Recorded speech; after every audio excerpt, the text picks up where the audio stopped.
Bharat special. నేను మీ Bharathi.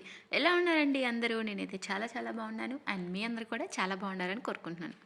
And ఈరోజు వీడియోలో ఒక సూపర్ రెసిపీతో పాటు ఈరోజు వీడియో మా బుడ్డోడితో స్టార్ట్ అవుతుందండి. అండ్ పెద్దవాళ్ళు చేసే పనులు చిన్నపిల్లల మీద ఎంతగా ఎఫెక్ట్ అవుతాయంటే మీరే చూస్తున్నారు కదా. మనం ఏదన్నా కిచెన్లో కానీ లేకపోతే ఏదన్నా వేరే ఐటమ్స్ మనం ఏదన్నా చిన్న రిపేర్ వస్తే మనం రిపేర్ చేస్తున్నట్లు వాడి కూడా వాడి బొమ్మని అది ఆన్ అండ్ ఆఫ్ అవుతుంటే సరిగ్గా ఆన్ అండ్ ఆఫ్ అవ్వట్లేదని ఒక స్క్రూ డ్రైవర్ తీసుకొని వాడు కూడా రిపేర్ స్టార్ట్ చేశాడనమాట. ఇప్పటి నుంచే ఇంట్లో మెకానిజం అనేది స్టార్ట్ అవుతుంది. అండ్ వాళ్ళు చేసే పనులు చూడడానికి ముచ్చటగా ఉన్నా అది ఎక్కడ వాడికి పొడుచుకుంటుందో అనే టెన్షన్ మాత్రం మనకి తప్పదు. ఇదిలా ఉంటే అండ్ వాళ్ళని తినడం ప్రాక్టీస్ చేయించాలంటే చాలా కష్టమవుతుందండి. అండ్ కొంచెం కొంచెం ఇస్తేనేమో వాళ్ళు ఊరుకోరు. మనం ఎంతైతే ప్లేట్లో పెట్టుకుంటామో వాళ్ళకు కూడా తిన్నా తినకపోయినా అదే క్వాంటిటీలో కావాలన్నమాట. ఎంత అల్లరి చేసినా ఇలా చిన్న చిన్న ప్రాక్టీసులు మాత్రం చేయక తప్పదనమాట. అండ్ ఇంకొకటి వచ్చేసరికి పెయింటింగ్ సెక్షన్. ఇలా రోజంతా కూడా వాళ్ళు ఏయో ఒక పనులతో వాళ్ళు బిజీగా ఉంటూ మనల్ని బిజీగా ఉంచుతూ అస్సలు రెస్ట్ లేకుండా చేస్తూ ఉంటారు. అండ్ ఎంత చేసినా వాళ్ళ క్యూట్ క్యూట్ ఎక్స్ప్రెషన్స్తో అయితే కోపం అంతా మాయమైపోతుంది కదా. అండ్ ఇప్పుడు మన రెసిపీలోకి వస్తే ఇలాంటి టేస్టీ టేస్టీ ఆటా సూజీ బిస్కెట్స్ చాలా ఎమ్మీగా ఉన్నాయండి. అండ్ అలానే చాలా క్రిస్పీగా కూడా వచ్చాయన్నమాట. సో ఇప్పుడు ఈ రెసిపీ ఎలా చేయాలో చూసేద్దాం. అండ్ ఈ రెసిపీ చూసే ముందు మన ఛానల్ కనుక ఎవరైనా ఫస్ట్ టైం చూస్తున్నారంటే ప్లీజ్ సబ్స్క్రైబ్ చేయండి. అలానే పక్కనున్న బెల్ ఐకాన్ని కూడా హిట్ చేయండి. సో ఇప్పుడు ఆటా సూజీ బిస్కెట్స్కి ఏంటంటే నేను 2 కప్స్ ఆటాని యాడ్ చేసుకుంటున్నాను. దాంతోపాటు ఒక 1/4 కప్పు సూజీని అంటే ఉప్మా రవ్వను కూడా యాడ్ చేసుకుంటున్నాను. అండ్ దానిలోనే కొంచెం సాల్ట్ అండ్ అందులోనే కొంచెం బేకింగ్ సోడాని కూడా యాడ్ చేసుకుంటున్నాను అనమాట.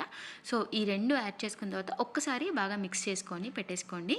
దాని తర్వాత మనం స్వీట్నెస్ కోసం అచ్చం షుగర్ని కాకుండా ఒక 3/4 కప్పు బెల్లాన్ని యాడ్ చేసుకుంటున్నాను. అలానే 1/4 కప్ షుగర్ని రెండు మిక్స్ చేసి ఒక 1/2 కప్పు వాటర్ని యాడ్ చేసుకొని ఈ బెల్లం షుగర్ అంతా కూడా జస్ట్ మెల్ట్ అయ్యే వరకు మాత్రమే మీరు మెల్ట్ చేసుకోండి.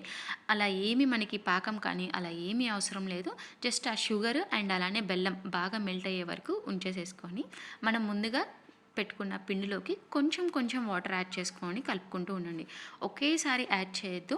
సో ఇలా స్టెప్ బై స్టెప్గా కొంచెం కొంచెం వాటర్ యాడ్ చేసుకొని కలుపుకోవడం వల్ల ఏంటంటే పిండి చాలా సాఫ్ట్గా వస్తుంది. ఒకేసారి వాటర్ కలుపుకోవడం ఏంటంటే అవి కొంచెం చల్లారిపోయి మనం పిండి కలిపేసరికి కొంచెం పిండి అనేది గట్టి పడుతుందండి. అందువల్ల కొంచెం వేడి వేడిగానే ఆ నీళ్ళని స్టెప్ బై స్టెప్ యాడ్ చేసుకుంటూ కనుక మీరు కలుపుకున్నారంటే పిండి చాలా సాఫ్ట్గా వస్తుంది. అండ్ ఇలా బాగా మనం సాఫ్ట్ డఫ్గా చపాతీ పిండిలాగా బాగా కలుపుకున్న తర్వాత ఒక మీడియం సైజ్ బౌల్ని తీసుకోండి. ఇలా బాగా ఇంకొక 2 మినిట్స్ బాగా నీట్ చేసుకున్న తర్వాత కొంచెం పొడి పిండిని ఏదన్నా కవర్ కానీ డైరెక్ట్గా అలా స్టోన్ పైన అయినా కానీ మధ్య మధ్యలో కొంచెం పొడి పిండిని చల్లుకొని మనం చపాతీలాగా బాగా రోల్ చేసుకొని పెట్టుకోవాలండి.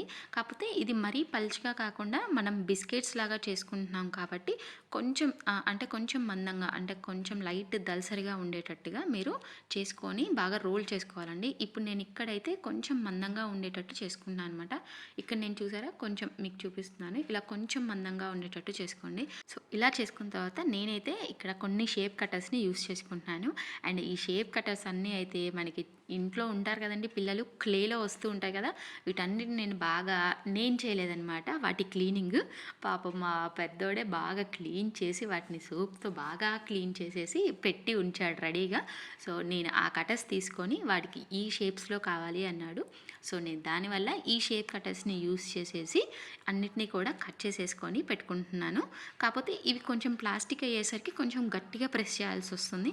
మన దగ్గర స్టీల్వి ఉన్నాయనుకోండి అవైతే త్వరగా కట్ అయిపోతాయి అనమాట. ఇవి ప్లాస్టిక్ అయ్యేసరికి త్వరగా కట్ చేయడానికి రాలేదు. కొంచెం గట్టిగా ప్రెస్ చేసుకొని మనం కట్ చేయాల్సి వచ్చిందనమాట.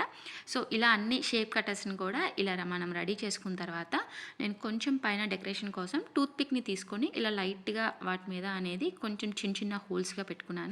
సో ఇలా మనం అన్నిటినీ రెడీ చేసుకున్న తర్వాత మనం డీప్ ఫ్రై కోసం ఆయిల్ని వేట్ చేసుకొని మనం ముందుగా రెడీ చేసుకున్న షేప్స్ అన్నిటినీ కూడా ఆయిల్లో యాడ్ చేసుకొని లో టు మీడియం ఫ్లేమ్లో పెట్టుకోండి. ఫ్లేమ్ మరీ హై ఫ్లేమ్ పెట్టారంటే మాత్రం మనం కొంచెం మందంగా రుద్దుకుంటాం కదా. సో దానివల్ల పైన కలర్ చేస్తుంది, లోపలైతే అస్సలు ఉడకవు. సో దానివల్ల లో టు మీడియం ఫ్లేమ్లో పెట్టుకొని ఇలా చక్కగా గోల్డెన్ బ్రౌన్ వచ్చే వరకు కూడా మీరు అన్నిటినీ వేయించుకోవాలి. సో ఇలా మనకి గోల్డెన్ బ్రౌన్ వచ్చిన తర్వాత ఆయిల్‌లో ఎంచి తీసేసి ఒక పక్కన పెట్టుకోండి. అండ్ వెంటనే మీరు చూస్తే కనుక మెత్తగా ఉంటాయి. సో, ఆ వేడి కొంచెం చల్లారిన తర్వాత మాత్రం మనకి బాగా క్రిస్పీగా ఉంటాయండి. సో, బయట మనం కొనుక్కొని తెచ్చుకునే ఆ మైదా, ఆ బిస్కెట్స్ అంటే కూడా ఇలాంటివి చేస్తే చాలా హెల్తీగా ఉంటది. అండ్ పిల్లలు కూడా ఇష్టంగా తింటారు. సో, చూసారు కదండీ! చాలా ఈజీగా, సింపుల్‌గా జస్ట్ మీకు ఒక 15 మినిట్స్‌లోనే ప్రిపరేషన్ అంతా కూడా రెడీ అయిపోతుంది. అండ్ ఈ రెసిపీ స్పెషల్ ఏంటంటే చాలా, చాలా రోజుల తర్వాత నేను మా హస్బెండ్ కలిపి చేశామనమాట ఈ రెసిపీని. సో, మీకు ఈ రెసిపీ నచ్చినట్లయితే గనక ఖచ్చితంగా లైక్ చేసి మీ ఫ్రెండ్స్ అండ్ రిలేటివ్స్‌కి కూడా తప్పకుండా షేర్ చేయండి. అలానే మీరు మీ ఇంట్లో ట్రై చేసి కామెంట్ సెక్షన్‌లో మీ వాల్యుబుల్ కామెంట్స్‌ని నాకు తెలియజేయండి. అలానే మన ఛానల్ కనుక ఎవరైనా ఫస్ట్ టైం చూస్తున్నారంటే ప్లీజ్ సబ్స్క్రైబ్ చేయండి. అలానే పక్కనున్న బెల్ ఐకాన్ని కూడా హిట్ చేయండి. Thank you for watching. Signing off మీ భారతి. అండ్ ఇలాంటి ఎమ్మీ రెసిపీస్ కోసం మన ఛానల్ని తప్పకుండా ఫాలో అవ్వండి.